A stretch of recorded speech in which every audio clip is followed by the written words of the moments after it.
कथा के मुख्य यजमान श्री मोहन गोपाल राव जी मते, सो सविता मोहन जी मते, श्री मदन गोपाल राव मते, सो भारती मदन मते, श्री साहिल मदन मते। एक बार यजमान परिवार के लिए जोरदार ताली बजाकर स्वागत वंदन अभिनंदन, जिन्होंने इस पवित्र नवरात्रि के अवसर पर शिव महापुराण की कथा को आयोजित करवाया और संपूर्ण क्षेत्रवासियों को ये सौभाग्य कथा श्रवण करने का प्राप्त हुआ। आज कथा का विराम दिवस है।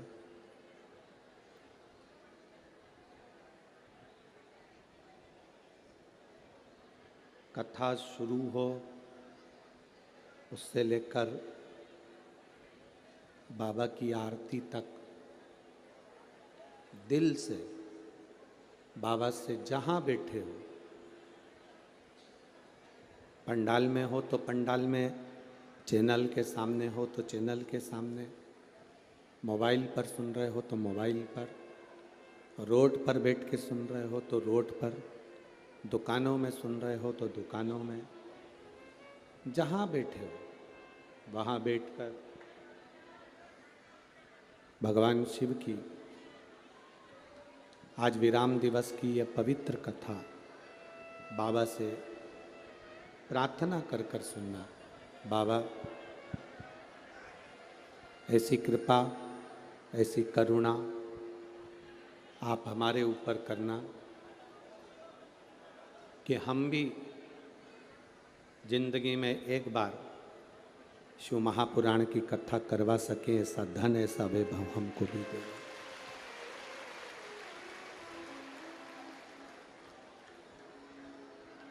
शिव कथा भगवान शंकर की जो कथा है विराम दिवस की, कहते हैं गंगा यमुना सरस्वती सरयू मंदाकिनी, जितनी भी पवित्र नदियां हैं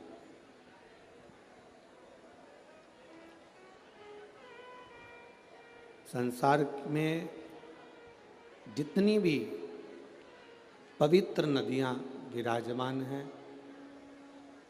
कथा के विराम दिवस में वो सभी पवित्र नदियां संपूर्ण विश्व का कल्याण करने के लिए शिव रूपी गंगा से मिलने के लिए आती हैं और शिव महापुराण में पहुंचती हैं।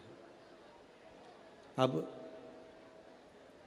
ये आपका फर्ज है, आप इस विराम दिवस की कथा को कितना ग्रहण करते हैं, कितना लेते हैं, आप कितना अपनी जिंदगी में उतारते हैं।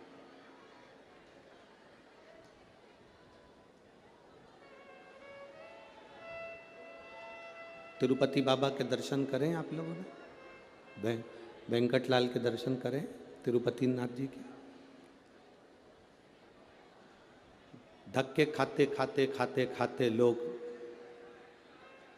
धर्म के धक्के में लगते हैं, चाहे पैसे की लाइन में लगते हैं, लगते लगते लोग वेंकटेश भगवान के सामने तिरुमाला में पहुंचते हैं। अब वेंकटेश भगवान के सामने जब पहुंचते हैं, इतना सोना, हीरा, रतन, आभूषण इतने रहते हैं और पीछे से धक्का लगाने वाले ऐसे रहते हैं कि आपको धक्का लगा के बाहर निकाल देते हैं। जो पहली बार गया होता है उसको ठीक से दर्शन भी नहीं हो पाते। बोलो सही है कि गलत है? सही से दर्शन नहीं हो पाते, धक्का लगा बाहर निकल गए। बाद में जाकर पछतावा हुआ कि मैं इतनी दूर आया, 1000 रुपये का टिकट करवाया और 1000 का टिकट करवाने के बाद भी मुझे सही से दर्शन नहीं हुए। तो क्या मैं केवल होटल में सोने के लिए, खाने के लिए आया? जैसे वेंकटेश भगवान का, तिरुपति जी का, श्री जी बाबा नाथद्वारे वाले का, मेरे बिहारी जी का दर्शन करने के लिए गर्दी बहुत होती है। लोग बोलेंगे भी बहुत, चिल्लाएंगे भी बहुत, धक्का भी मारेंगे, पर उस बीच में आपको वेंकटेश भगवान के मुखाग्रविंद का दर्शन कर कर अपनी जिंदगी को सिद्ध करना होता है। उसी तरह 5वें दिन की कथा में अड़चने भी आएंगी, कुछ कुछ लोग आसपास में बैठकर बोलते भी रहेंगे, पर आपके दिल को आपको बाबा से लगाना पड़ेगा, आपके मन को बाबा से लगाना पड़ेगा। आपको एक बात मालूम है, व्रत करते हो ना, तो उस व्रत में गुस्सा कौन दिलाता है? उस व्रत में मुख से गाली कौन निकलवाता है? तुम्हारे व्रत को तोड़ने का प्रयास कौन करता है? तुम्हारे व्रत को खंडित करने का प्रयास कौन करता है? जिस देवता का तुम व्रत करते हो, वही देवता आपके व्रत को पूरा नहीं होने देता।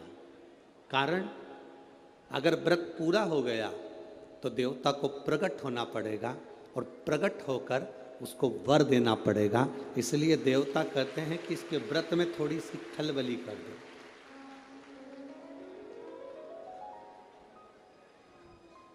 इसके व्रत में थोड़ी सी अर्चन कर दो। अगर व्रत में थोड़ी सी अर्चन होगी तो इसका व्रत पूर्ण नहीं होगा, पूर्ण नहीं होगा तो मुझे जाना नहीं पड़ेगा।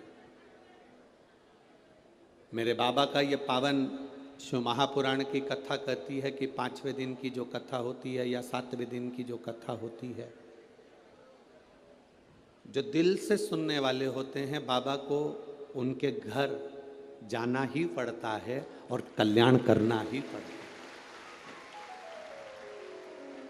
अब ये तो हृदय लगाने वाले के ऊपर है कि जो दिल लगाकर सुना है, मन से, स्नेह से, भाव से श्रवण किया, उसको मिला। शिव कथा कहती है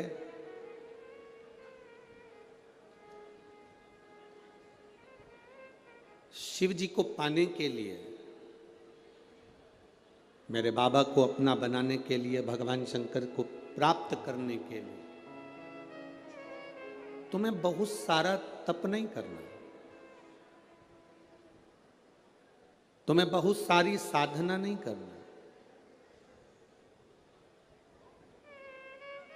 कोई तुमसे कह दे कि तुम कैलाश पर जाकर बैठ जाओ बाबा को प्राप्त करने के लिए, गंगा जी के घाट पर जाकर बैठ जाओ बाबा को प्राप्त करने के लिए, तो तुम हाथ जोड़कर कह देना, ना मैं कैलाश जाऊं, ना मैं गंगा के घाट जाऊं। शिव महापुराण की कथा कहती है, संत बनना सरल है, साधु बनना सरल है, तपस्वी बनना सरल है, त्यागी बनना सरल है, पर शिव महापुराण की कथा कहती है कि एक अच्छा गृहस्थी बनना सबसे ज्यादा कठिन है, सबसे ज्यादा कठिन। जितना संतों को भगवान नहीं मिले,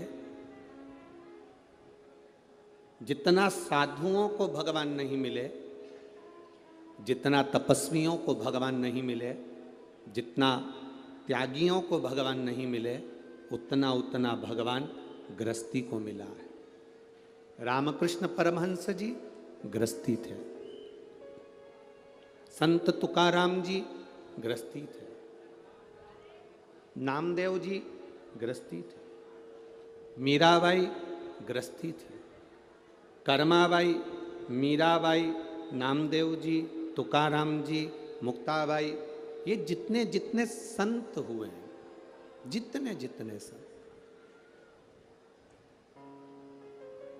भारत की भूमि पर आप स्मरण करिए, जितने साधु, जितने सन्यासी, जितने तपस्वी, जितने साधक, जितने उपासक, इनको परमात्मा को मिलने में देरी हो गई, पर जो घर में रहकर भगवान को दिल से मना लिया, मेरा मुरली मनोहर, मेरा शंकर, मेरा कृष्ण, मेरा हरि विठ्ठल उसके सामने आ गया।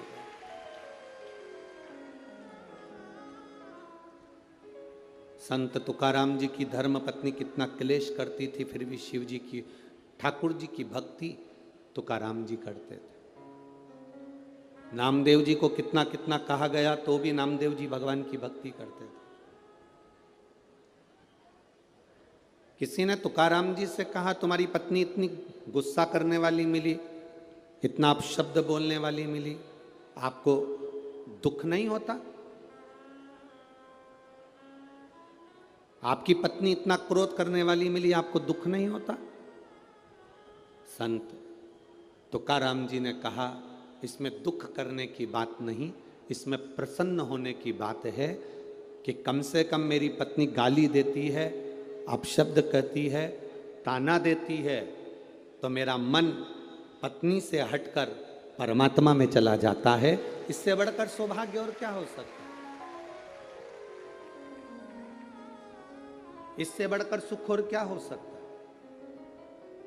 शिव महापुराण की कथा कहती है, जब कोई ताना देता है, जब कोई अपशब्द कहता है, जब कोई गाली देता है, जब कोई आड़े तेड़े शब्दों से संबोधित करता है, जब कोई हमको अपशब्द कहता है, गाली देता है, ताने देता है, उस समय पर हमारा दिल, हमारा हृदय, हमारा चित्त, हमारा मन उधर से हटकर परमात्मा की ओर चला जाता है,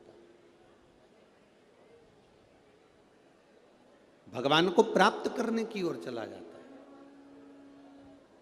और कभी कभी जिंदगी में ऐसा भी समय आता है कि व्यक्ति अपने चक्कर में, अपने परिवार के सुख के लिए, अपने सुख के लिए, पत्नी, बच्चे, कुटुंब, परिवार के सुख के लिए, माता पिता, भाई बहन के सुख के लिए अपनी जिंदगी को भी नष्ट कर देता है।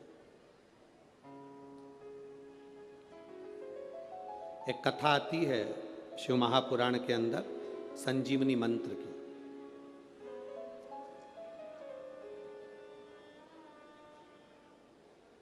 संजीवनी मंत्र क्या? किसी के कान में अगर बोल दिया जाए तो वो मरता हुआ भी, मरा हुआ भी जीवित हो सकता है। वो संजीवनी मंत्र महादेव के पास में है। वो किसी देवता के पास में नहीं, केवल एक देवाधिदेव महादेव के पास वो मंत्र है कि महादेव मरे हुए के कान में भी मंत्र बोल दें तो वो जीवित हो जाता है। आज भी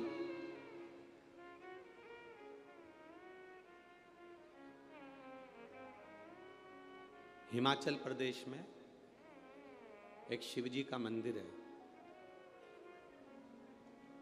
कभी, अब उसका स्मरण हमें, नाम तो हमें स्मरण में नहीं आ रहा है, पर अगर आप लोग नेट पे सर्च करेंगे तो वो आ सकता है। उसका वर्णन स्कंद पुराण में भी है, लिंग महापुराण में भी उसका वर्णन आता है।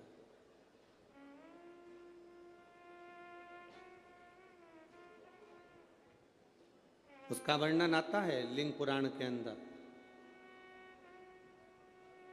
उसका वर्णन आता है स्कंद पुराण के अंदर।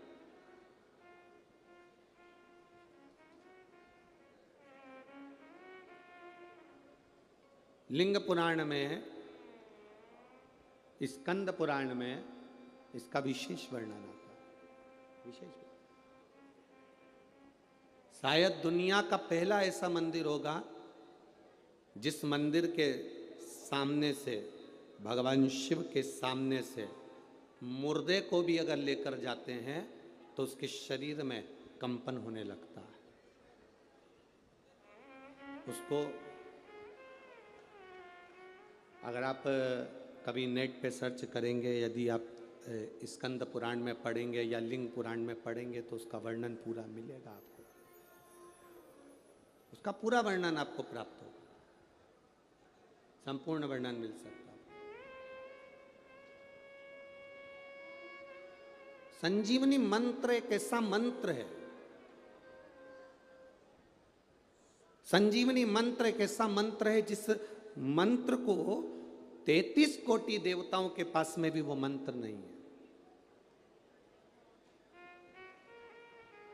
किसी के पास वो मंत्र नहीं। वो मंत्र अगर है तो केवल मेरे देव अधिदेव महादेव के पास है। उसके सिवाय किसी के पास वो मंत्र नहीं। इसीलिए हमारे यहाँ बार बार कहा जाता है, अकाल मृत्यु वो मरे जो काम करे चंडाल का, और काल उसका क्या बिगाड़े जो भक्त हो महा। जो शिव की आराधना करने वाला होता है, जो शंकर की भक्ति में डूबने वाला होता है, जो शिव तत्व को प्राप्त करने वाला होता है, जो शंकर के गुणगान में डूबा हुआ होता है, उसके सम्मुख में काल नहीं आ पाता। शंभु शरणे पड़ी मांगू घड़ी रे घड़ी, दुख काटो दया करी ने दर्शन आपो। शंभु शरणे पड़ी मांगू घड़ी रे घड़ी, दुख काटो दया करी ने दर्शन। शिव महापुराण की कथा कहती है 33 कोटि देवता इस संजीवनी मंत्र को पाना चाहते हैं। 33 कोटि देवता इस संजीवनी मंत्र को लेना चाहते हैं। अब कौन होगा ऐसा संसार में जिसको संजीवनी मंत्र नहीं चाहिए? कौन होगा ऐसा? देखिए, शिव महापुराण का पंचाक्षर मंत्र नमः शिवाय, षडाक्षर मंत्र ओम नमः शिवाय, शिव महापुराण का श्री शिवाय नमस्तुभ्यम, शिव महापुराण का महामृत्युंजय मंत्र,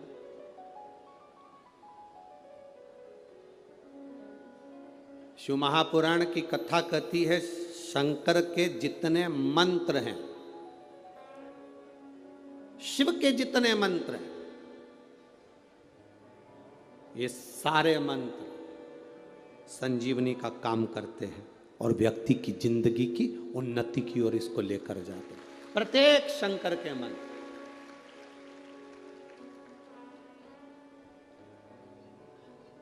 शिव का एक भी मंत्र कमजोर नहीं है, शंकर का एक भी मंत्र खाली नहीं जाता।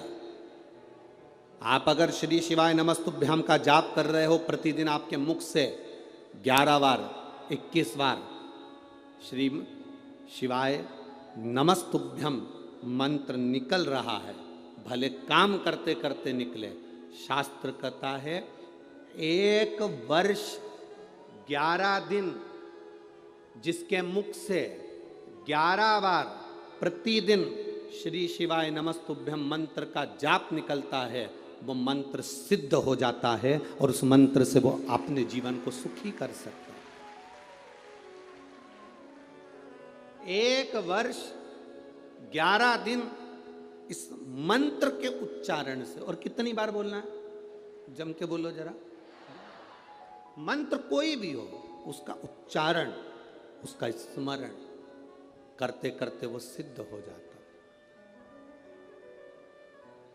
मंत्र सिद्ध करने के लिए आपको कहीं पहाड़ पर जाने की जरूरत नहीं है। मंत्र को सिद्ध करने के लिए आपको किसी नदी के तट पर जाने की जरूरत नहीं है। मंत्र को सिद्ध करने के लिए केवल निर्मल मन सो मोहि पावा, मोहि छल छिद्र कपट ना भावा। निर्मल मन से, निर्मल चित्त से, निर्मल हृदय से, शुद्ध भाव से आप जब परमात्मा को पुकारोगे, परमात्मा आपके सामने।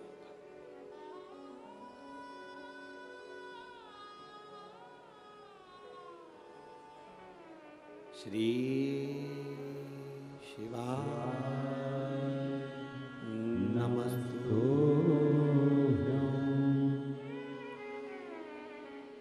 श्री शिवाय नमस्तु। आप जप रहे हैं, स्मरण कर रहे हैं, सिद्ध होता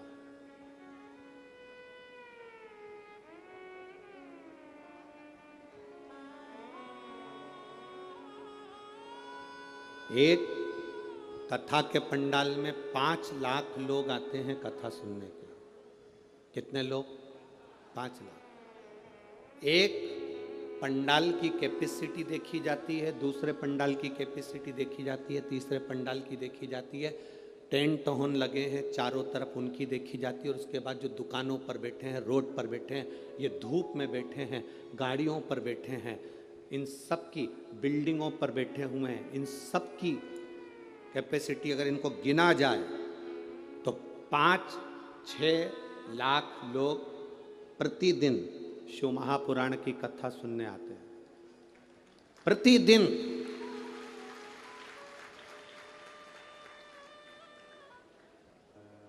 छह लाख लोग अगर कथा सुनने के लिए शंकर की आ रहे हैं, 2 बार बीच में भजन होता है और 2 बार श्री शिवाय नमस्तुभ्यम को 5 बार बोला जाता है। बोलो सही है?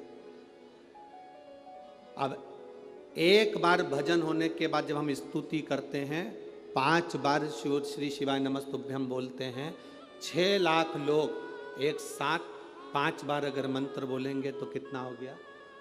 30 लाख। 2 बार बोल लिया, 60 लाख।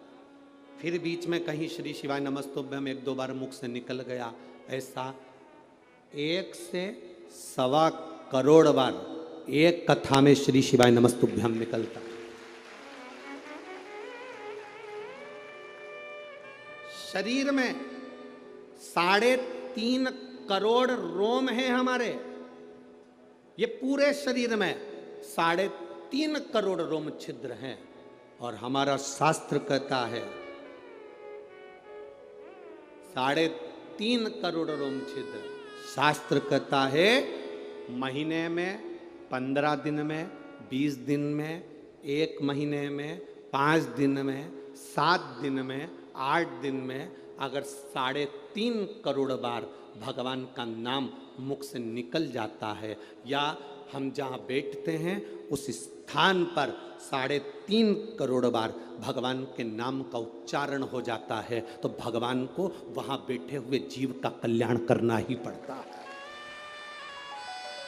अब लोग कहते हैं गुरुजी आखिर शिव महापुराण में आने वाले का कल्याण क्यों होता है? शिव महापुराण दूर दूर बैठ के लोग सुनते हैं, उसका फल क्या मिलता है? शिव महापुराण के इस पंडाल में पहुंचने पर जो धूल उड़ती है उसका प्रमाण क्या है? शिव महापुराण की कथा सुनकर लोग रच को अपने शरीर में लगाते हैं, उसका प्रमाण क्या है? उसका प्रमाण केवल यही है कि 3.5 करोड़ बार आप और हम सब मिलकर 5 दिन में, 7 दिन में, 8 दिन में इस कथा के अंदर भगवान को बोलते हैं, तो वो देव अधिदेव महादेव अपने को आकर आशीर्वाद प्रदान करता ही है। ये निश्चितता।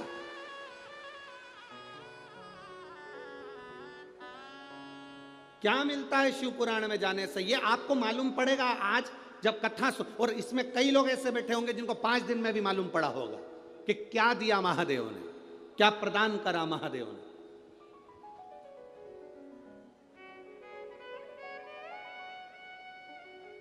ये उसके भीतर का बल। संजीवनी मंत्र किसको नहीं चाहिए?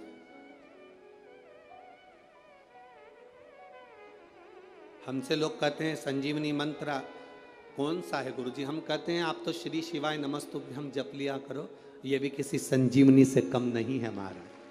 आप नमः शिवाय जप लिया करो, ये भी किसी संजीवनी से कम नहीं है। आप ओम नमः शिवाय जप लिया करो, ये भी किसी संजीवनी से कम नहीं है। आप महामृत्युंजय का मंत्र जप लिया करो, ये भी किसी संजीवनी से कम नहीं है। ये भी संजीवनी से कम नहीं। और यदि हम मंत्र जप नहीं पाए तो 3 का स्मरण कर लिया करो।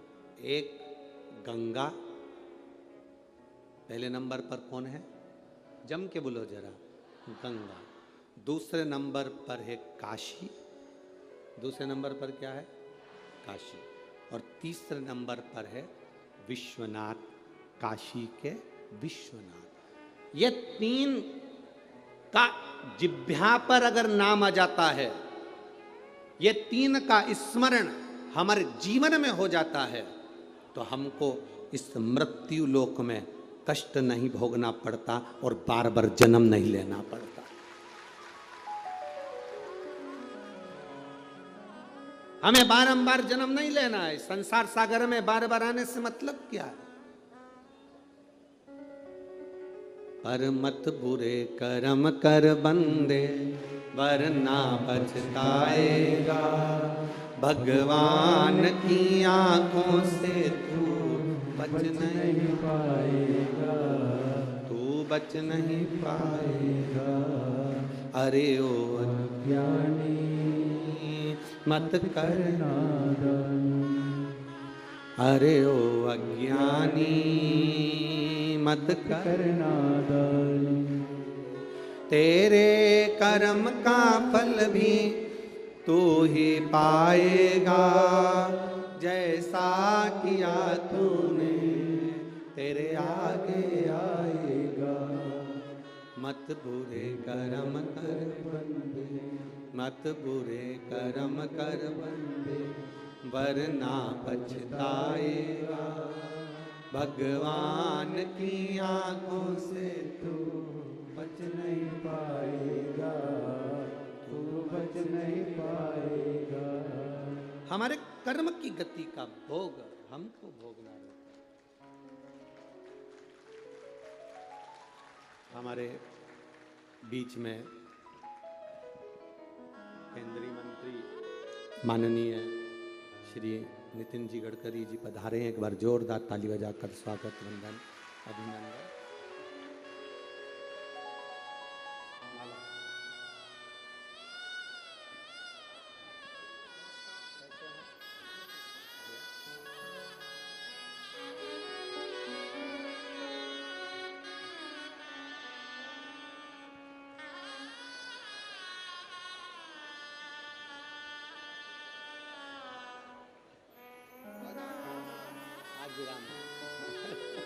जय जय श्री राधे।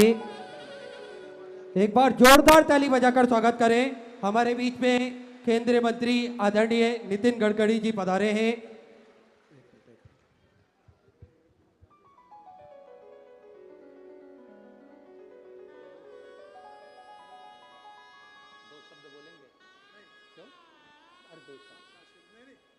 पहले तो मैं माननीय गडकरी जी को धन्यवाद दूंगा एक बात के लिए कि इन्होंने पूरे भारत की रोडों को बनाया और उससे बड़ा एक काम किया। हमें कैलाश बाबा के दर्शन करने के लिए, कैलाश पर्वत का दर्शन करने के लिए, महादेव का दर्शन करने के लिए दूसरे देशों से जाना पड़ता था। चीन से, नेपाल से जाना पड़ता था। पर माननीय ने सबसे बड़ा काम करा कि भारत से ही सीधे कैलाश मानसरोवर की यात्रा का रोड तैयार किया।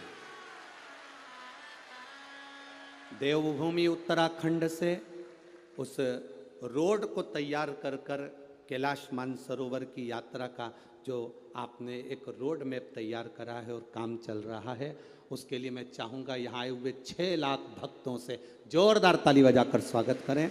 और आस्था चैनल पर, फेसबुक, यूट्यूब पर जितने भी भक्त इस कथा को सुन रहे हैं उनसे भी कहूँगा दिल से एक बार जोरदार ताली बजाकर स्वागत, जिससे हमारे बाबा का दर्शन, देवाधिदेव महादेव का दर्शन हमें इस भारत की भूमि से सीधे बाबा के पास हम पहुंच सकें रोड के माध्यम से। मैं चाहूँगा माननीय गडकरी जी से कि 2 शब्द यहाँ आए हुए भक्तों के लिए 2 शब्द। माइक दो बेटा,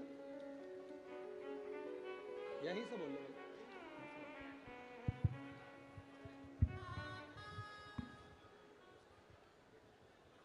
श्रद्धेय गुरु जी को हाथ जोड़कर मैं अभिवादन करता हूँ। आज का इस विशाल कार्यक्रम, इसकी कल्पना आयोजक आमदार मोहन मते जी ने मुझे दी थी। तभी मुझे पता चला कि कितनी बड़ी संख्या में लोग गुरुजी का आशीर्वाद लेने के लिए यहाँ आए हैं। मैं उनके चरणों में नतमस्तक होता हूँ और आप सबको ये जो सत्संग मार्गदर्शन मिल रहा है उससे आप सबका जीवन समृद्ध हो, संपन्न हो और सुखमय हो, यही भोले बाबा के चरणों में मैं प्रार्थना करता हूँ। बहुत बहुत धन्यवाद। नमस्कार।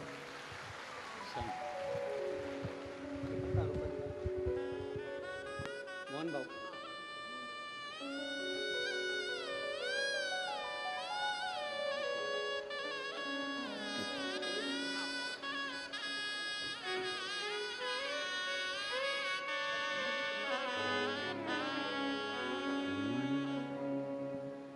श्री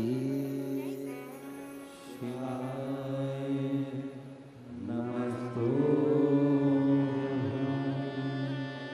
श्री शिवाय नमस्तु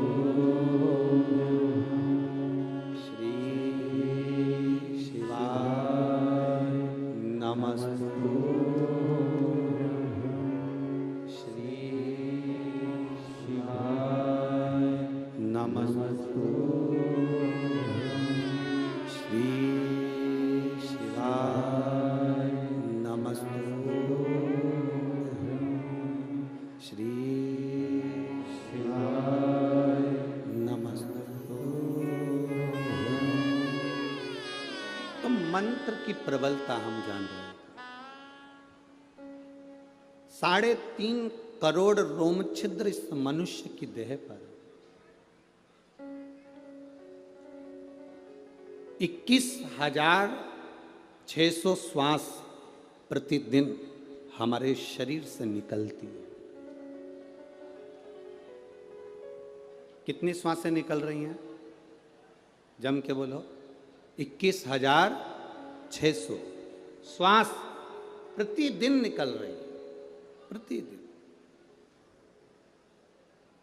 और 21,600 श्वास प्रतिदिन निकल रही है। 3.5 करोड़ रोम छिद्र या मानव की देह पर हैं।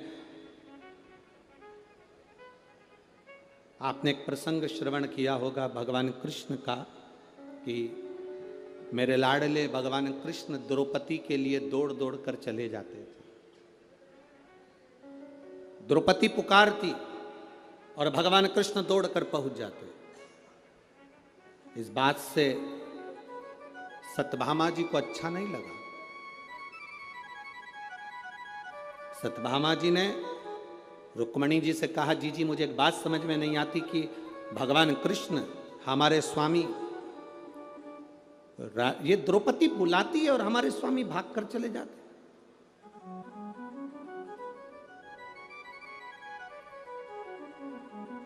द्रौपदी पुकारती और भगवान कृष्ण दौड़कर चले जाते। हमको यह बात समझ में नहीं आई।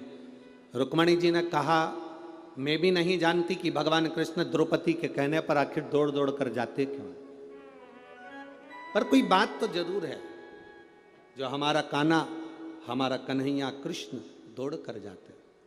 भगवान कृष्ण ने सत्यभामा जी के मन के संशय को जान लिया। गुरु परमात्मा एक ऐसा होता है, माता पिता एक ऐसे होते हैं जो मन के संशय को जानते हैं। छोटा सा बच्चा 2-3 महीने का अगर रो रहा है, मां भले पढ़ी लिखी नहीं है, मां बहुत सारा अध्ययन नहीं करी है, पर छोटा सा बच्चा क्यों रो रहा? छोटे से बच्चे को तकलीफ क्या है? छोटे से बच्चे को कष्ट क्या है? छोटे से बच्चे को तकलीफ क्या हो रही है? मां भले पढ़ी लिखी ना हो, पर मां अपने बच्चे को रोता हुआ जानकर समझ जाती है कि इसके पेट में दर्द है, कि इसके हाथ में दर्द है, कि इसको क्या तकलीफ है। मां जान जाती है, मां पहचान जाती है। मां के स्मरण में वो बात आ जाती है कि इसको तकलीफ क्या है, इसको कष्ट क्या है। इसको दुख क्या? माता, पिता, गुरु ये जानते हैं कि इनको तकलीफ क्या है। मेरे भगवान कृष्ण जान गए कि आखिर सत्यभामा के मन में संशय क्या है। सत्यभामा के संशय को मिटाने के लिए भगवान कृष्ण रुक्मणी और सत्यभामा दोनों को द्रौपदी के यहाँ ले गए। द्रौपदी केश कंगा कर रही थी तो सत्यभामा जी से कहा, सत्यभामा जाकर अपनी ननंद को थोड़ा सा तेल लगा दो सिर में और कंगा कर दो।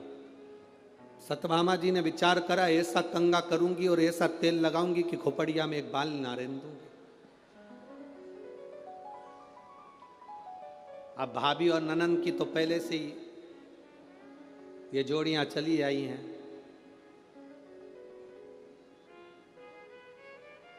ननंद बोलती है तो भाभी नहीं टिकती और भाभी बोलती है तो ननंद नहीं टिकती है। अब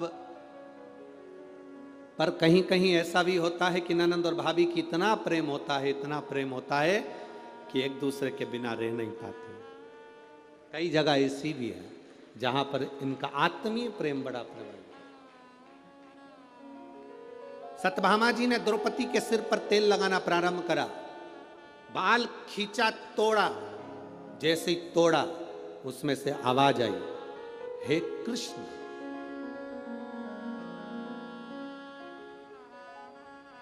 फिर बाल खींचा, फिर उसमें से आवाज आई, हे कृष्ण। सत्यभामा जी ने रुक्मणी जी से पूछा कि बार बार द्रौपदी के सिर के बाल टूटने पर कृष्ण का नाम क्यों आ रहा है? रुक्मणी जी बोली, मुझे नहीं मालूम। इतने में भगवान कृष्ण आ गए और कन्हैया ने आकर कहा, री सत्यभामा, तुम कहती हो कि मैं दौड़ दौड़ के द्रौपदी के घर क्यों आता हूं? पूरी दुनिया में केवल एक द्रौपदी ऐसी है जो 3.5 करोड़ बार एक दिन में मुझे पुकार लेती है, इसलिए उसकी एक एक रोम में से मेरा नाम निकलता है। मेरे एक एक रोम में से मेरे नाम का उच्चारण होता है। 3.5 करोड़ बार द्रौपदी मुझे बुलाती है एक दिन में। इसलिए भगवान कृष्ण कहते हैं, सुनो सत्यभामा, सुनो रुक्मणी, जो एक दिन में, एक हफ्ते में, एक महीने में 3.5 करोड़ बार मेरे नाम को पुकारता है या किसी भी देव के नाम को पुकारता है, उस देवता को उसे वर देने के लिए जाना ही पड़ता है। निश्चित है, निश्चित। आपके नजदीक में अगर शिव महापुराण की कथा हो रही है, आप जा रहे हो, जप रहे हो, उसका फल है। अभी तो यह नागपुर में कथा हुई, अब 3 नवंबर से 9 नवंबर तक ब्रज की रज में होगी, कोसी कला में।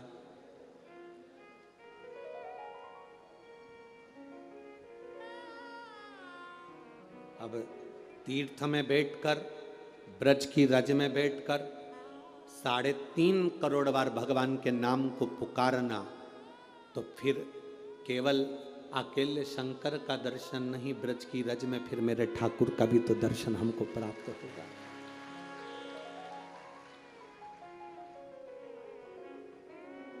जपो संजीवनी मंत्र किसको नहीं चाहिए? सबको। 33 कोटि देवता भी हैं तो उनको संजीवनी मंत्र चाहिए, असुर हैं तो उनको भी संजीवनी मंत्र चाहिए। कोई किसी को मरना नहीं चाहता, सबको जीवित रहना है, सबको जिंदा रहना है उस संजीवनी मंत्र के बल पर। और वो संजीवनी मंत्र किसी के पास है ही नहीं। 33 कोटि देवताओं के पास नहीं है, असुरों के पास नहीं है, राक्षसों के पास नहीं है। वो संजीवनी मंत्र केवल एक के पास में है, और वो देव अधिदेव महादेव, केवल उन्हीं के पास, बाकी के किसी के पास नहीं।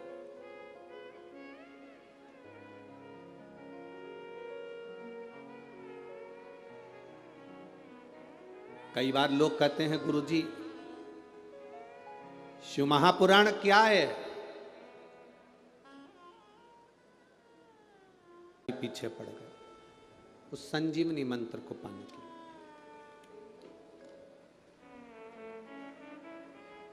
महाराज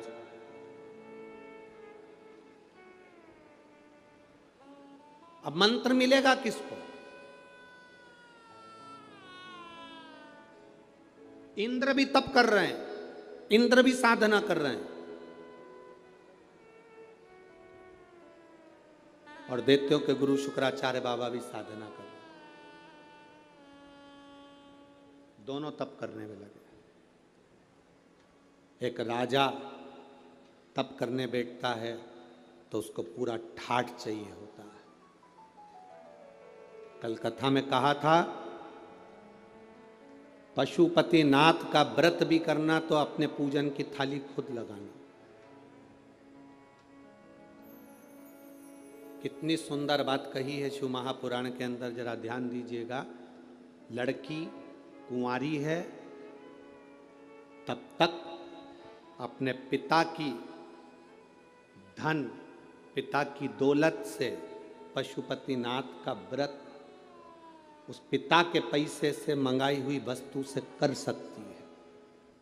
बेटी की शादी हो जाए, विवाह हो गया, अगर वो खुद कमा रही है तो अपने पैसे से करे, और नहीं अगर शादी हो गई तो जो उसका पति कमाता है या उसके ससुराल वाले जो धन दें उससे पशुपति व्रत करे। मायके के धन से शादी होने के बाद पशुपतिनाथ का व्रत की मूलता नहीं है। कई लड़कियां, कई बेटियां कहती हैं मेरे ससुराल वाले मानते नहीं है, इसलिए मम्मी मैं आपके यहाँ के पशुपति व्रत कर लूंगी, मम्मी मैं आपके यहाँ कर लूंगी। विवाह होने के बाद गोत्र बदल गया, तू दान में चली गई, तेरा कन्या दान हो गया। दान होने के बाद इस घर का केवल जो हाथ से दिया जाए वो तेरा है। दान होने के राजा अमरीश के चरित्र का स्मरण करिएगा। एक राजा गाय का दान दे देता है। गाय घूमते घूमते खूंटे से छूटकर ब्राह्मण के यहां से वापिस राजा के नगर में आ जाती है। नगर में से राजा की गौशाला में चली जाती है। गौशाला में दूध निकालने वाले ने दूध निकाला, वो दूध निकला हुआ राजा के कक्ष में खीर बन जाती है। खीर भगवान को भोग लग जाती है। भोग लगकर वो प्रसाद राजा खा लेता है, राजा को नरक भोगना पड़ता है। दान करी हुई गाय का तूने दूध का प्रयोग करा, इसलिए तुझे भोगना पड़ेगा।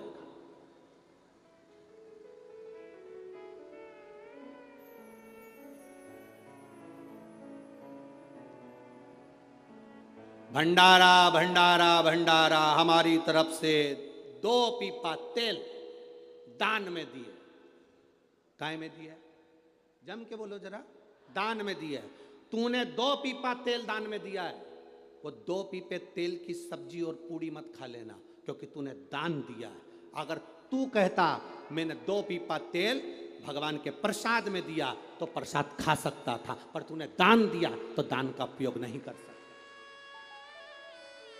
तो वो दान का उपयोग नहीं कर सकता। भंडारा भंडारा भंडारा, मेरी तरफ से 1 बोरा 1 कुंटल गेहूं, आटा, चावल, दाल दान में दिया। अब दान में दिया तो तू खाना मत ही, तूने दान दे दिया। हमारी शास्त्र रीति कहती है बेटी का कन्यादान करने के बाद तो बुजुर्ग माँ बाप बेटी के घर का नहीं खाते, क्योंकि हमने दान दिया है। दान दिया है इसलिए नहीं खाते। अब तुम किस अंदाजे में गुरुजी मैं पशुपति व्रत कर रहा हूँ, मैंने ये वाला अनुष्ठान करा, मैंने ये पूजन करी, मैंने ये आराधना करी, आपने जो उपाय बताया मैंने सब करा, पर बाबा हमारी क्यों नहीं सुनता? उसको कहाँ कर रहे हो, किस जगह पर कर रहे हो, कौन से धन का प्रयोग कर रहे हो? कहीं तुम मायके के जल का, मायके के परिंदे का, मायके के हंडे का पानी तो नहीं ले रहे हो? उसमें उनके पितरों का वासा है, तेरे पितरों का नहीं। आप आए नहीं, सुबह हो गई, मेरी पूजा की थाली धरी की धरी रह गई। क्यों नहीं आए? कारण क्या था? किस कारण नहीं पहुंचे? क्या हुआ ऐसा जो आप आते नहीं? कारण क्या? मेरी पूजा में कोई ना कोई कमी रह गई। क्या कमी रही है वो हमको। एक नाटक चलता था पहले, एक नाटक पहले चलता था कमजोर कड़ी, किसी के स्मरण में है? कमजोर कड़ी कौन सी है? तो उसमें देखते थे कि इतने सारे लोग जब गेम खेलते थे तो उसमें कमजोर कौन है। हमारी भक्ति में, हमारे भजन में, हमारे स्मरण में कमजोर कड़ी कौन सी है, वो हमको दे। हमारे भजन में कौन सी कमी रह गई जो परमात्मा हमें मिल जाए।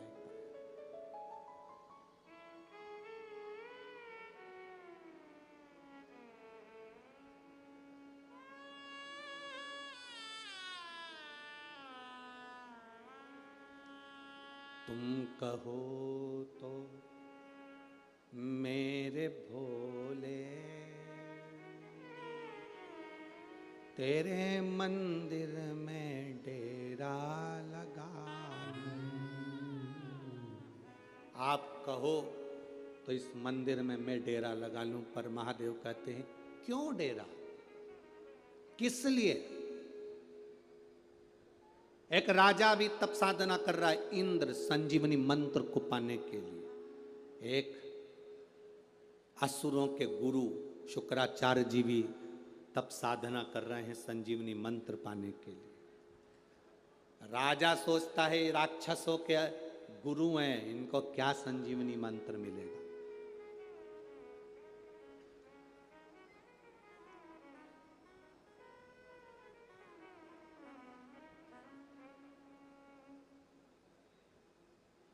बहुत सारे ऐसे भी होंगे बहुत दूर बैठे हैं तपती हुई धूप में, अपने अपने सिर पे कपड़ा रख रख के बैठे हैं। तपती हुई धूप में अपने अपने सिर पर कपड़ा रख कर बैठे हैं। और बहुत सारे ऐसे होंगे, नागपुर में कथा हुई, अपने पास में हुई, तो भी बहुत ट्रैफिक जाम हो जाता है, बहुत ट्रैफिक जाम हो जाता है, बहुत भीड़ हो जाती है। निकलने में 5 बजे कथा छूटती है तो हम रात्रि को 7-8 बजे घर पहुंचते हैं। इतना समय लग जाता है, पर अंदाजा लगाना ये समय तूने किसी दूसरे को नहीं दिया, ये समय सारा की सारा महादेव को दिया। महादेव, जब व्यक्ति वेंटिलेटर पर पड़ा होता है, आईसीयू में पड़ा होता है, उस समय पर मरने वाले के लिए कोई नहीं कहता भगवान इसको 1 करोड़ रुपए दे दो, भगवान इसको 1 लाख रुपए दे दो। जो भी कहता है भगवान से कामना करता है थोड़ी इसकी उम्र बढ़ा दो भगवान, थोड़ा सा समय और दे दो भगवान, थोड़ा सा समय और दे दो भगवान, थोड़ा सा समय और दे दो। बच्चे छोटे हैं, बच्चों के ब्याह नहीं हुए, काम धंधा पड़ा है, भगवान थोड़ा सा। डॉक्टर कह रहा है अंतिम समय आ गया, घर के लोग भगवान से करे इसका समय बढ़ा दो। मरने वाले को धन के लिए नहीं कहा जाता, उसके समय बढ़ाने को कहा जाता है। तो महादेव भी कह देते सुन यमराज, इसने मेरी कथा में समय दिया था, जितने कदम चलकर मेरी कथा में पहुंची थी, जितने ट्रैफिक में फंसकर समय समय निकलता गया, 4 घंटे 3 घंटे ये फंसी रही मेरे लिए, इसलिए इसको भी तू समय उतना दे दे जो समय इसने मुझे दिया था। बड़ा इसका समय, मर गया, प्राण छूट गए, वेंटिलेटर पर सांस भी जा रही है, उसके बाद वापिस आकर डॉक्टर कह देता है ना जाने क्या हो गया, इसके फेफड़ों ने काम करना चालू कर दिया, इसकी किडनी लीवर ने काम करना चालू कर दिया, इसको संतान हो सकती है। ये फल है। कहां काम आता है तुम्हारा दिया गया समय? कहां काम आएगा ये तुम्हें मालूम पड़ेगा।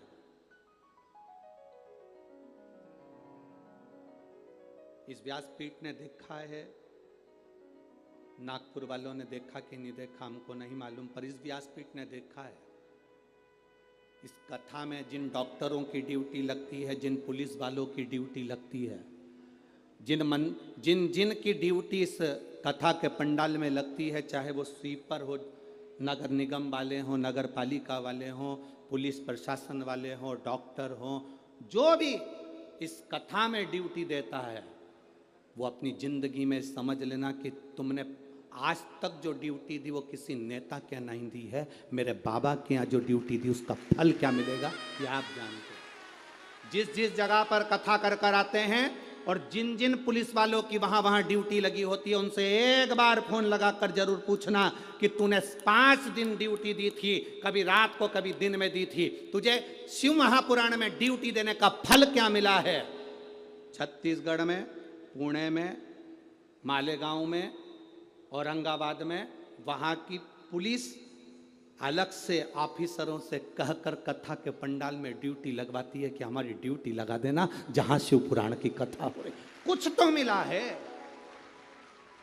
क्या प्राप्त होता है ऐसा, क्या मिल जाता है ऐसा, क्या देते हैं बाबा ऐसा, वो जानते।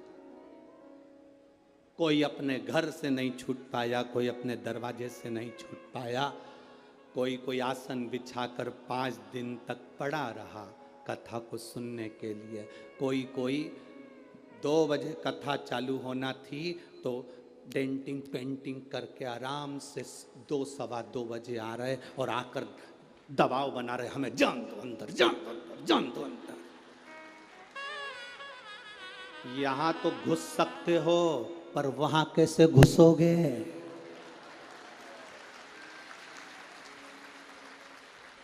यहां तो घुस सकते हो, वहां कैसे घुसोगे।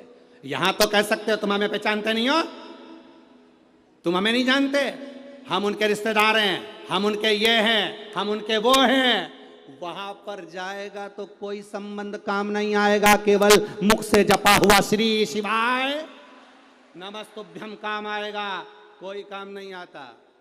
तुम हमें जानते नहीं हो, लगाऊं फोन। ये फोन लगाते हैं तो इनके पहचान वाले आ जाते हैं, तुम एक बार मुख से नमः शिवाय बोलते हो तो वो डमरू धर आ जाता है। अंतर इतना ही है। किसका साथ? वो शिव है, वो दूर नहीं, हमारे करीब में है, वो हमारी श्वासों में रमण करता है। शिव को क्या कहा गया? श्वास शिव है, श्वास चल रही है, समझ लेना तुम्हारा शरीर है, शिव है। शिव शरीर के अंदर है, श्वास के रूप में है। श्वास निकल गई, शरीर में से श्वास गई, शरीर नहीं बचता, शव बन जाता है। शिव निकला तो शरीर नहीं रहा, शव बन गया, वो शव है। फिर वो शरीर नहीं है, वो शव। उस शरीर की मूलता खत्म हो गई। फिर राजा इंद्र ने सोचा कि शुक्राचार्य असुरों के गुरु हैं, राक्षसों के गुरु हैं, इनको संजीवनी मंत्र मिलेगा, इनको नहीं मिल सकता, मुझे मिलेगा संजीवनी मंत्र। और इंद्र लग गए तप साधना में, इंद्र लग गए तप साधना। यहां पर 2 तरह के लोग बैठे हैं। एक भगवान को रोज भोग लगाते हैं तो कुछ ना कुछ पकवान, लड्डू, पेड़ा, फल, फ्रूट, मिठाई जो उनके घर में होती है वो लगाते हैं। यहाँ ऐसे भी लोग बैठे हैं, रसोई घर में जाते हैं, थोड़ी सी खड़ी शक्कर निकाल कर, थोड़ी सी शक्कर निकाल कर लिया भगवान के सामने रख देते हैं। नहीं है उसके घर में 56 भोग, नहीं है उसके घर में लड्डू पेड़ा, नहीं है उसके पास में कुछ भी। अंदर गई रसोई घर में, चाय की पत्ती के डब्बे में शक्कर का डब्बा रखा था, चीनी का डब्बा, उसमें से थोड़ी सी निकाल के भगवान को भोग लगा दिया। बाबा, संघर्ष की जिंदगी चल रही, इतनी कमाई नहीं बाबा कि मैं तेरी आराधना अच्छे से कर सकूं। पर बाबा, शिव महापुराण में सुना है बाबा तुझे कुछ भी ठीक नहीं लगता। सारे 33 कोटि देवी देवता को 56 भोग लगते हैं, पर मेरे महादेव को आज तक 56 भोग नहीं लगते। क्यों? महादेव खुद कहते हैं मैं मंदिर के अंदर बैठकर 56 भोग खाऊं और संसार में रहने वाला व्यक्ति भूखा सोए, ये मुझे अच्छा नहीं लगता। 33 कौटी देवता में केवल एक देव अधिदेव महादेव जिनको 56 भोग नहीं लगते। गणेश जी को 56 भोग लगेंगे, देवी जी को 56 भोग लगेंगे, महालक्ष्मी को 56 भोग लगेंगे, नारायण को 56 भोग लगेंगे, कृष्ण को, राम को, सबको 56 भोग लगेंगे। पर मेरे महादेव को 56 भोग नहीं लगते, मेरे बाबा को 56 भोग नहीं लगते। बाबा कहते हैं मैं पृथ्वी का देवता हूं, घर का बुजुर्ग, घर का बड़ा। तुम्हारे घर में अगर कोई बुजुर्ग हो तो देखना, घर के सब लोग ताजी रोटी खा लेते हैं और घर की बूढ़ी माँ कहती है बेटा ठंडी रखी हो तो लाकर दे दे, मैं दाल से खा लूंगी, मुझे ठंडी लाकर दे। ठंडी रखी हो तो मुझे लाकर दे दे, मैं दाल से खा लूंगी। बेटा देखो फ्रिज में कुछ ठंडा चावल रखा हो तो मुझे, तो बहू कहती मम्मी गरम खा लो ना, ना ना मुझे ठंडी ला दे, मुझे ठंडी अच्छी लगती है। नहीं बासी अच्छी लगती है, हाँ ठंडी अच्छी लगती है। हाँ किसी माँ को ठंडी रोटी अच्छी नहीं लगती, किसी माँ को बासी रोटी अच्छी नहीं लगती, पर वो इसलिए खाती है कि मेरे घर के लोगों को खाना ना पड़ जाए, कहीं ये रोटी को उठाकर गाय को ना डालियाँ, इसलिए मैं खा लेती हूँ। मेरे महादेव घर के वो बुजुर्ग हैं, इस पृथ्वी पर रहते हैं ना, तो यहाँ का देव अधिदेव महादेव है, वो 56 वो खाएगा। और पृथ्वी पर रहने वाला कोई एक गरीब बड़ा अगर रूखी रोटी खाएगा तो महादेव को अच्छा नहीं लगेगा, इसलिए वो 56 भोग नहीं खाता। 56 भोग नहीं खाता मेरा महादेव, खिलाने की सामर्थ्यता रखता है 56 भोग, खिलाने का बल रखता है 56 भोग। मेरा महादेव कुछ नहीं, एक बेलपत्र, एक धतूरा, बहुत।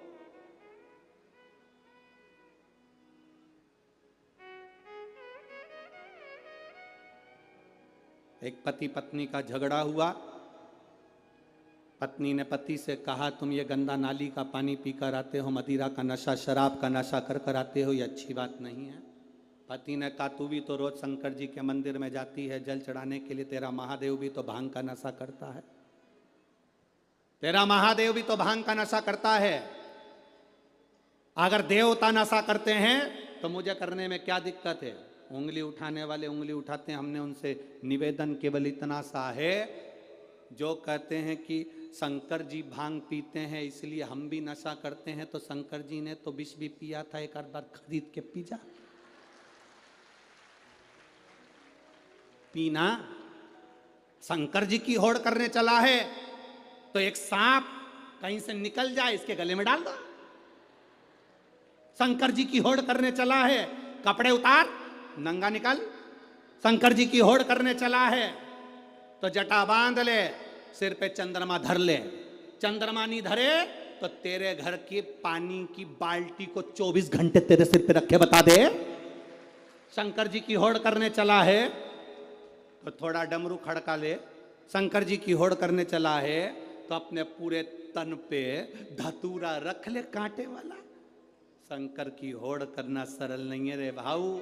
लोग कह देते हैं शिव ऐसे शिव वैसे। शंकर को जो पहचान गया वो दूसरी बार ये कह ही नहीं सकता कि शंकर में कुछ खोट है। शंकर अविरलता, आनंदता, शिव तत्व की सुखता है। शंकर वो देता है, लेता कुछ नहीं। शंकर मेरे शिव हमेशा देते हैं, कभी उन्होंने लिया नहीं तुमसे। तुमसे कुछ लिया, दिया। जल महादेव का, तुमने महादेव को चढ़ाया। जल में पैसा लगा तुम्हारा? बोलो बोलो, जम के बोलो। बेलपत्र पेड़ पे लग रही थी, तोड़ के चढ़ा दी, पैसा लगा तुम्हारा? शंकर जी को जो चीज चढ़ती है वो सब फ्री।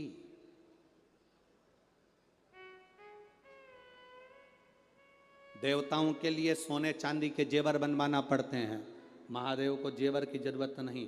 जिस पुष्प को सारे देवताओं पर चढ़ते हैं, महादेव कहते हैं जो फूल किसी काम का नहीं हो वो मेरे पास ले आओ। जिसमें जहर होता है, आँख का पुष्प, आंकड़े का पुष्प, कनेर का पुष्प, जिसको पक्षी नहीं खाए। रोड में डिवाइडर पे लगे रहते हैं, रोड के बीच में इसलिए लगाते हैं क्योंकि ना तो इसको कोई पशु खाता, ना कोई पक्षी खाता, ना इसको कुत्ता खाता, ना कोई जानवर खाता। महादेव कहते हैं जो किसी काम के नहीं वो मेरे पास ले आओ। धतूरा किसी देवता पर नहीं चढ़ता, मेरे पास लिया आओ। बेलपत्र मेरे पास लिया आओ। जल मेरे पास लिया आओ। जो कहीं नहीं चलता वो महादेव के पास में लाया जाता है। इसलिए लोगों की आज भी आदत पड़ी हुई है, कई लोगों की, जो रुपया कहीं नहीं चले, जो रुपया बाजार में नहीं चले, वो आरती की थाली में चढ़े।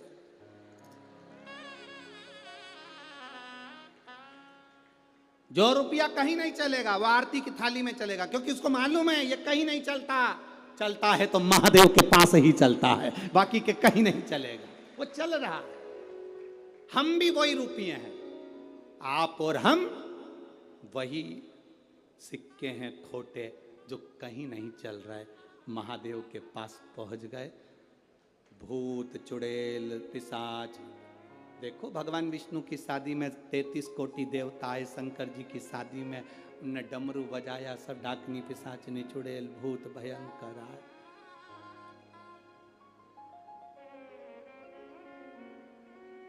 नागपुर में वृद्धाश्रम हो, जन के तो बोलो, अनाथालय है,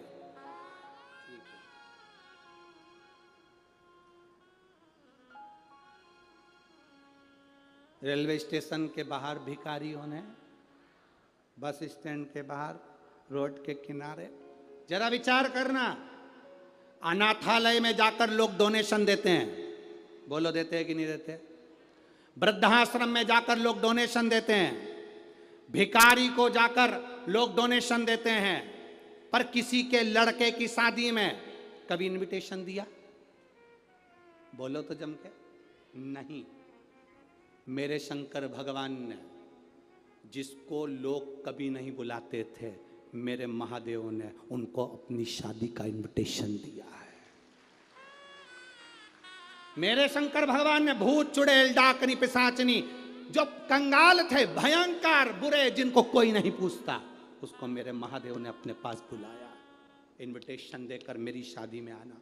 देवता कहने लगे वीआईपी शादी है, किसको बुला लिया? शंकर जी कहते हैं जो वीआईपी है वो निकलो बाहर,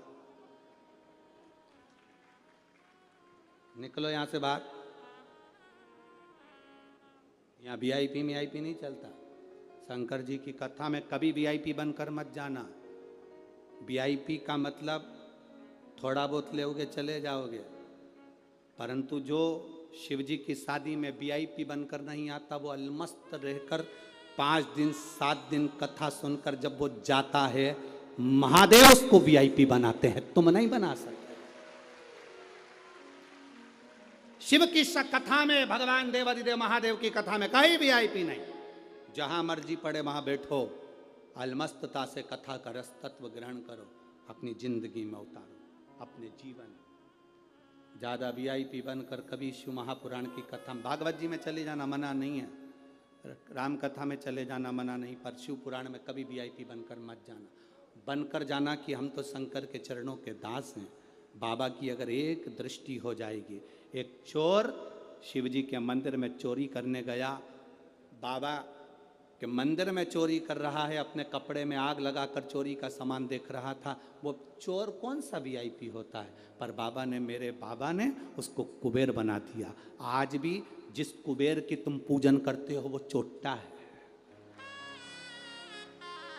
आज भी दिवाली पर जिस कुबेर की तुम पूजन करते हो चोर है, जिसको मेरे महादेव ने कुबेर बनाया है। मेरे महादेव ने कुबेर के सिंहासन पर बिठा दिया। जब भगवान नारायण तिरुपति में बैठकर, तिरुमाला में बैठकर भगवान नारायण को चिंता व्यापी, मेरे ऊपर कर्जा हो गया, ऐसा भाव हो गया, तब लक्ष्मी जी भी उनको छोड़कर नीचे आ गई। तब मेरे महादेव ने कहा, नारायण चिंता मत करना, मैं कपिलेश्वर बनकर तुम्हारे पास में आता हूँ, तुम चिंता मत करना। अगर मैं नीचे बैठ गया, कपिलेश्वर बनकर नीचे बैठ जाता हूँ, मैं जब तक नीचे बैठा हूँ तुम्हारे ऊपर कर्जा नहीं होने दूंगा। इतना दान चढ़वाऊंगा, इतना दान चढ़वाऊंगा कि सारी दुनिया का पैसा एक तरफ कर दो और तिरुमाला का पैसा एक तरफ कर दो, इतना वैभव दे दूंगा। कपिलेश्वर बनकर बैठ गया मेरा महादेव नीचे। आप लोग तिरुपति गए होंगे तो दर्शन करना, ऊपर तिरुमाला में वेंकटेश भगवान है तो नीचे कपिलेश्वर महादेव है, वो बैठे हैं। तो चिंता मत करना बाबा, मैं बैठा हूं। मेरे शिव देते क्या है तुमको? बल। शंकर देते क्या है तुम्हें? विश्वास कि तू हारना मती। एक चाय की दुकान भी लगाए, ठेला भी चलाए, रिक्शा भी चलाए तो हारना मती। पान की दुकान भी लगाए तो हारना मती। मैं हूं, जल चढ़ाते रहना। एक जब तक तू जल चढ़ाता रहेगा तेरे भाग्य में दुख लिखा है। जल चढ़ाते चढ़ाते एक दिन जैसे मेरे शिवलिंग पे से चंदन अपने आप धुल जाता है, जल चढ़ाते चढ़ाते तेरे पाप को भी मैं धो दूंगा, हाथ पकड़कर खींचकर पार लगा दूंगा। तो पीछे क्यों हटता है? बोल बम का नारा है। किसको चाहिए संजीवनी मंत्र? किसको नहीं चाहिए? सब। राजा इंद्र संजीवनी मंत्र को पाने के लिए तप साधना में लग गए। जगत गुरु, देवगुरु, यहां असुरों के गुरु, वो भी लगे मंत्र को पाने के लिए। इंद्र लगे थे तो इंद्र थोड़ी देर तप करते, तप करते करते इंद्र को लगता मैंने तो बहुत तप कर लिया पर मंत्र तो मिल ही नहीं रहा, मंत्र नहीं मिल रहा। कभी कभी हमारी गलती हो जाती है।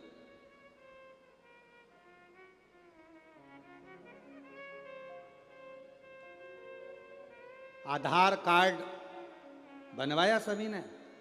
अरे बोलो तो जम के। आधार कार्ड बनाने वाले की लाइन में एक व्यक्ति लगा था। दरवाजा खुलना था 10 बजे, व्यक्ति लगा 8 बजे से। एक के पीछे एक लगते गए लगते गए लगते गए लगते गए लगते गए। 10:30 बज गई, दरवाजा नहीं खुला।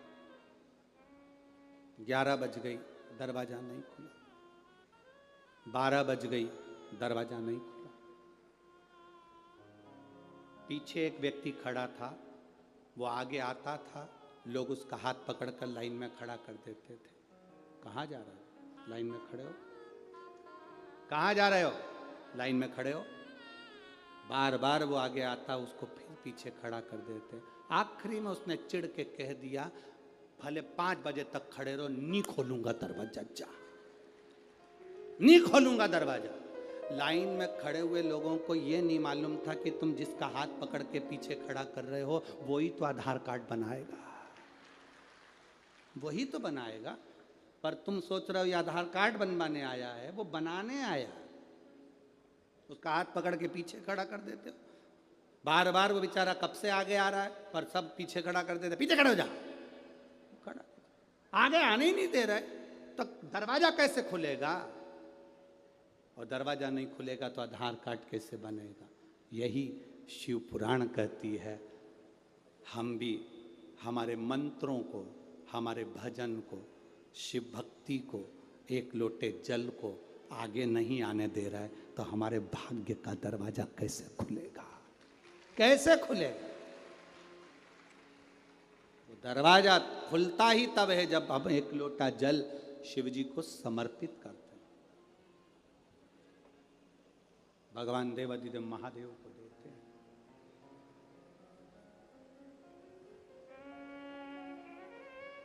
संसार के लोगों से जो प्रीत रखी है, ये प्रीत काम की नहीं है।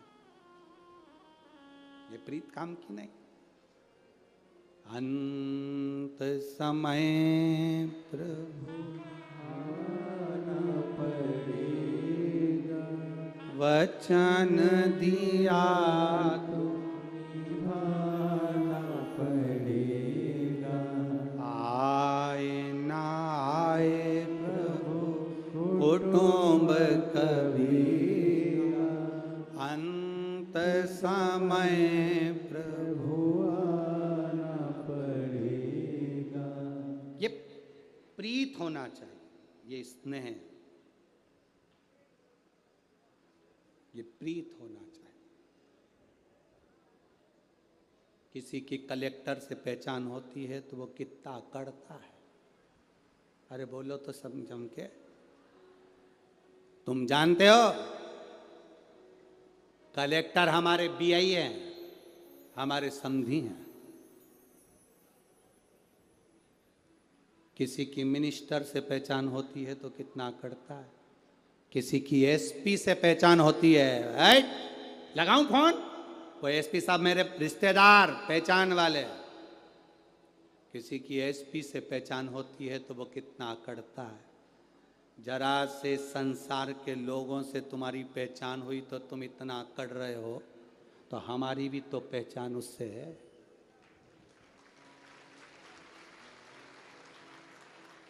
जब एक साधारण से व्यक्ति की पहचान से व्यक्ति इतना अकड़ सकता है, तो तुम में भी अकड़ होना चाहिए कि मेरी महादेव से पहचान है, मेरी शंकर से पहचान, देवादिदेव महादेव से। हम उसके सहारे, उसके बल पर जीते हैं, उसके बल पर जीते हैं।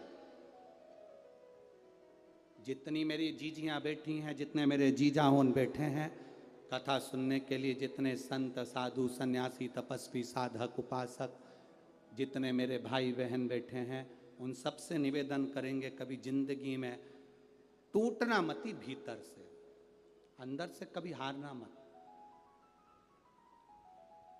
कई माताएं कह देती हैं मैं बहुत ऊब चुकी हूं गुरुजी, मैं तो मर जाऊं तो अच्छा। तो हम उनसे कई बार पूछ लेते हैं प्लानिंग क्या है? पंखा है, रस्सी है। हमने कहा ये तो ओल्ड फैशन है, कुछ न्यू फैशन लाओ। तो गुरुजी विष पी लेती हूं। हमने कहा ये भी ओल्ड, ट्रेन के आगे मर जाती हूं, ये ओल्ड, ये तो पुराना फैशन। गाड़ी के नीचे आ जा, ओल्ड। कुएं में डूब के मर जाऊं, ओल्ड फैशन। तालाब में मर जाती, ओल्ड फैशन। तो उनने पूछा न्यू फैशन कौन सा है? हमने कहा शंकर जी के मंदिर में एक लोटा जल चढ़ाती रहे और बाबा के दरवाजे में अपना सिर झुकाती रहे और बाबा के सामने कहती रहे कि तेरे दरवाजे पर आती रहूंगी और कितना भी परेशान कर ले मरूंगी नहीं, चाहे कुछ हो जाए। इससे क्या होगा? हमने कहा इसका सबसे बड़ा फल यह होगा कि मेरा बाबा अपने भक्त को कभी गिरने नहीं देता, हाथ से पकड़ कर उठा लेगा। मेरा बाबा कभी गिरने नहीं। हम हार गए, अंदर से टूट गए, फसल नहीं हुई, फसल बिगड़ गई, सोयाबीन नहीं आया, गेहूं नहीं आया, धन नहीं आया, व्यापार नहीं चल रहा, दुकान नहीं चल रही, उतने में हम टूट गए। फैक्ट्रियां नहीं चल रही, उतने में हम टूट गए ना। अपने विल पावर को मजबूत करना है कि अभी मेरी दुकान सही नहीं चली, और मेहनत करूंगा। फैक्ट्री नहीं चल रही, और मेहनत करूंगा। मैं पास नहीं हो पाया, और मेहनत करूंगा। मैं पीछे रह गया, और मेहनत करूंगा। लोग कहते कष्ट बहुत हो रहा है, जीवन में दुख बहुत है। हम कहते रेस के घोड़े को देखो, उसको नहीं मालूम कि मैं रेस में खड़ा हूं। उसका मालिक उस घोड़े पर बैठकर चाबुक मारता है, उसको पिन चुभाता है, घोड़े को कष्ट होता है, घोड़ा भागता है। वो इसलिए नहीं भाग रहा कि रेस में खड़ा है, वो इसलिए भाग रहा है कि उसको कष्ट हो रहा है। उसका मालिक उसे कष्ट देता है, घोड़ा भागता है तो रेस जीत जाता है। हमारा मालिक हमको कष्ट देता है, इसलिए देता है कि तुम्हें भी जिताना चाहता है। हमारा मालिक भी हमको कष्ट दे रहा है, दुख दे रहा, तकलीफ दे रहा, हमारे ऊपर बार बार कष्ट आ रहा है। समझ लेना रेस के घोड़े हो तुम, तुम्हें जिताने की तैयारी कर रहा है। थोड़ा कष्ट आएगा, तकलीफ आएगी, दुख आएगा, उसमें तुम्हें हारना नहीं, दौड़ना है। मैं और अच्छा करूंगा, और अच्छा करूंगा, और अच्छा करूंगा।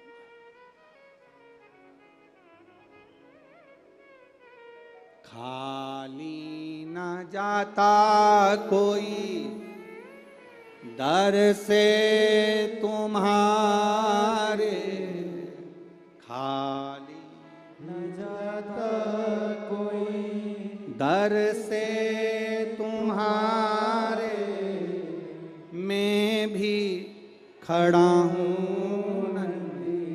बाहर पसारे, अपने हृदय से लगा लो, लगा लो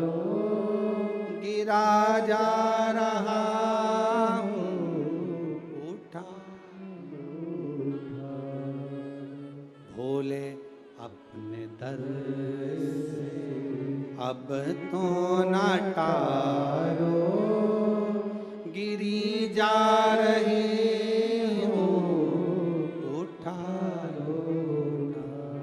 हारना नहीं है। इंद्र ने सोच लिया अब भगवान प्रसन्न नहीं हो रहा, मुझे संजीवनी मंत्र नहीं मिल रहा।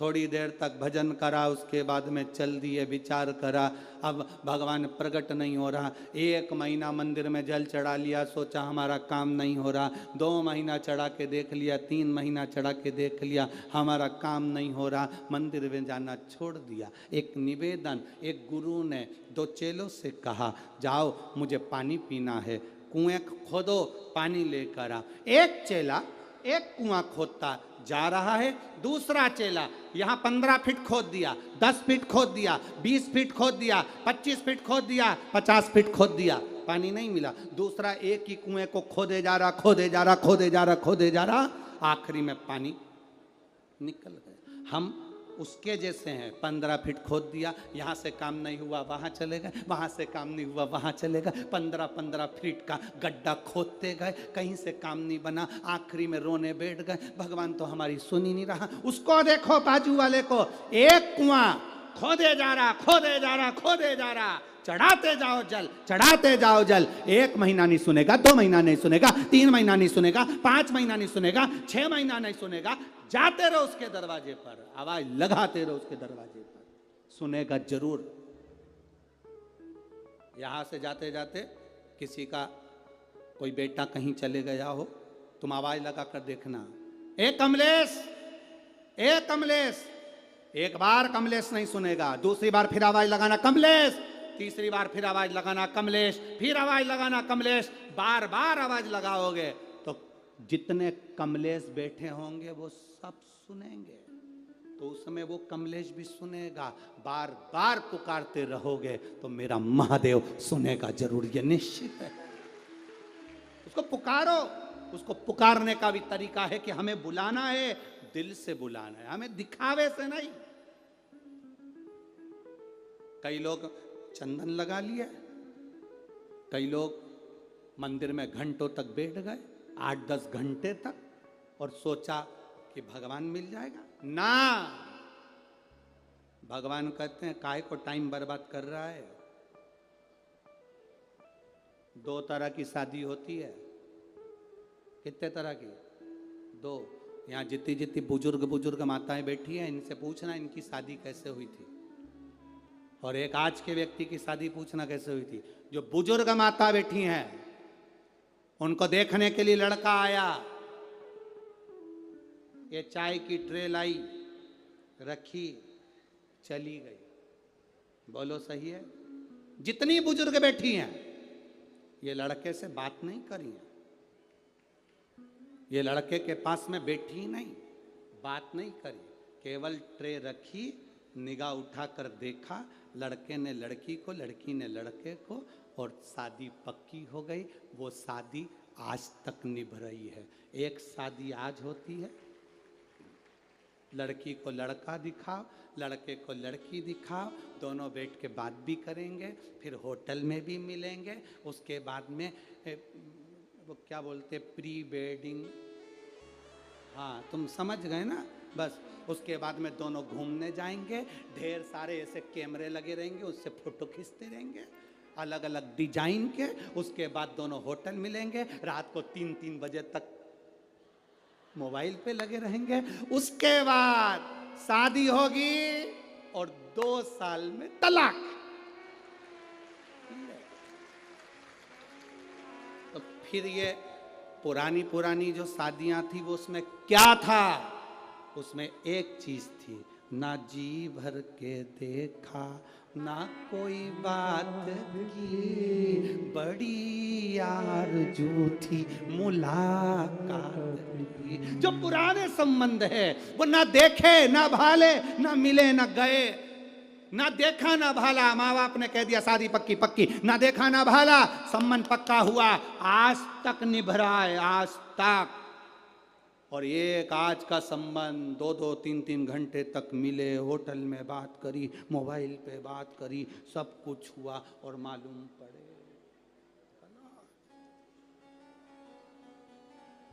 हमारा आपसे यही निवेदन है, ऐसे भक्त मत बनना।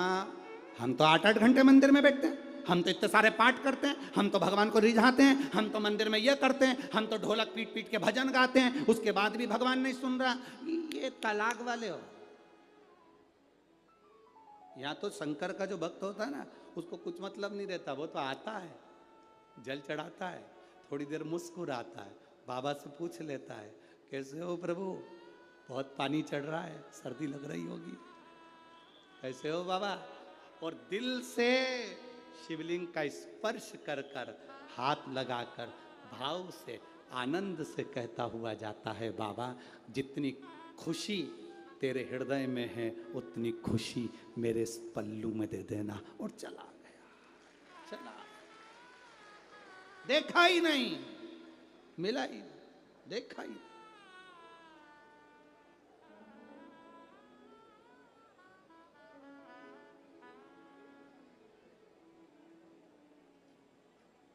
पहचाना ही नहीं महाराज।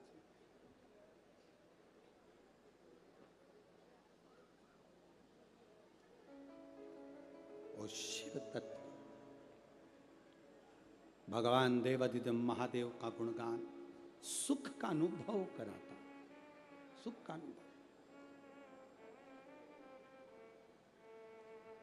महाराज शिव महापुराण की कथा कहती है, शिव तत्व कहता है, बाबा देवादिदेव महादेव का संवाद कहता है।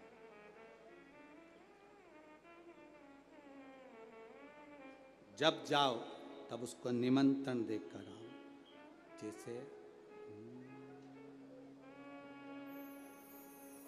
हरि हरिओम में ओम समाया है, मेरा नगर में आया है, हरिओम में ओम समाया है, मेरा भोला नगर में आया है, मेरा भोला नगर में आया है, मेरा भोला नगर में आया है, मेरा भोला नगर में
मेरा भोला नगर में आया है।